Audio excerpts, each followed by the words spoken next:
নমস্কার, মজুমদার চ্যানেলে আপনাদের সুস্বাগতম। আশা করি সবাই ভালো আছেন, ভালো থাকুন, শুভকামনা রইল। দিনগুলি যেন ভালো কাটে। আমি ডক্টর প্রিন্স মজুমদার। আজকে ডক্টর পরিচয় দিতেও লজ্জিত মনে হচ্ছে নিজেকে নিজে, যেহেতু সবাই আশা করেই কিন্তু ডক্টরের কাছে আসে যে বিপদে পড়ে সে একজন ডক্টর প্রাণ বাঁচানোর জন্যই, সবসময়ের জন্যই তার সারা জীবনের প্রচেষ্টা। কিন্তু সেই ডক্টর যদি মানুষের প্রাণ দেওয়ার জায়গায় যদি প্রাণ হরণ করেন, এটা কেমন? এটা হতে পারে?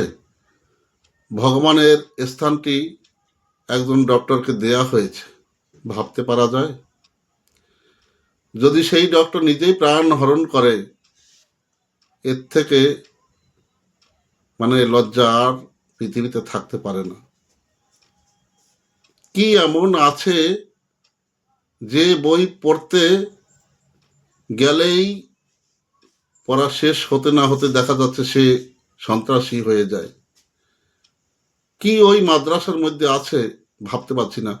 নিশ্চয়ই দেখেছেন দিল্লিতে যে বিস্ফোরণ হয়েছে, তাতে মুসলমান, এমনকি মহিলা ডক্টর সেও মুসলমান, কোনো হিন্দুরই তো নাম নেই, কোনো সনাতনের নাম নেই।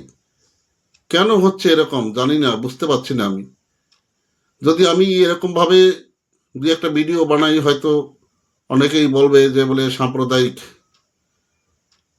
দাঙ্গা লাগানোর চেষ্টা, কিংবা মানে অনেক রকমেরই কথা বলবে এক একজনে। কিন্তু ভাবতে পারছি না এই যে মুসলমানদের যে ধর্ম, মানে ভাবতে গেলে পরে আমি দেখতে পাচ্ছি যে কেন হয়ে যাচ্ছে এরা আতঙ্কবাদী। আমাদের যারা সনাতনী মা বোনেরা রয়েছেন, আজকের যদি তারা গীতা ভাগবত পড়েন, তাদের মধ্যে একটা শান্তি শৃঙ্খলা এভাবেই কিন্তু বাতাবরণ তার মধ্যে বিরাজ করে। মানুষের জীবনের মানে পাল্টিয়ে ফেলে তার জীবনযাত্রা, জীবনের চলাফেরা সব কিছুই পাল্টিয়ে যায়। কিন্তু ভাবতে পারছি না যে যখনই মাদ্রাসায় পড়ে, কি এমন আছে সেই কোরআনের মধ্যে যদি অধ্যয়ন করে মানুষ সন্ত্রাসী হতে বাধ্য, ভাবতে পারছি না। যাই হোক, বেশি কথা বলবো না। আবার বেশি বললে পরে হয়তো অনেকেরই গায়ে লেগে যেতে পারে।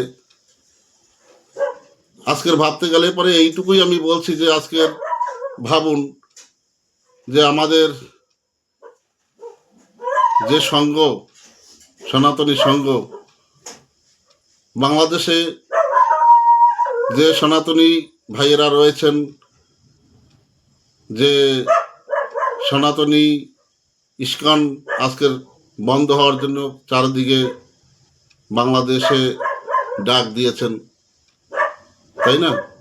তারা শুধু প্রসাদ বিতরণ করেন, মানুষের বিপদে আপদে ঝাঁপিয়ে পড়েন, এটাই তাদের ভুল। আর আজকে দেখতে পাচ্ছেন যে পরিস্থিতি কি অবস্থা। একজন ডক্টর পর্যন্ত সে আতঙ্কবাদী হতে বাধ্য। কেন কি? সেই যে মগজ ধোলাই ওর মধ্যে নিশ্চয়ই না থাকলে পরে একজন ডক্টর যে মানুষের প্রাণ দিয়ে থাকেন, সে প্রাণ নিতে বাধ্য। ভাবতে পাচ্ছেন বিষয়বস্তুটা কি? তাহলে আমি এইটুকুই বলবো যে আজকের বাংলাদেশ থেকে যারা আমরা এখানে চলে এসেছি, তাই না, যারা এখনো ঘুমিয়ে আছেন, যেসব হিন্দু ভাইয়েরা, ভাবতে আমি একটু অনুরোধ করছি।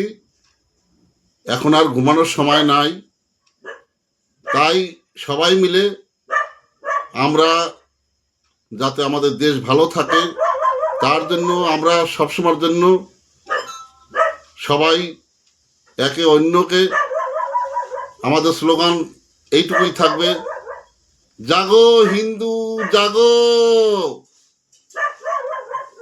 জাগো হিন্দু জাগো।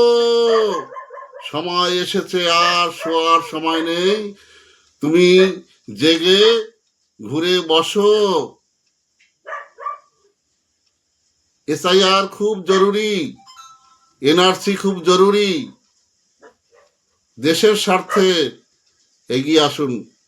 সবাই মিলে আমরা যাতে ভালো থাকতে পারি,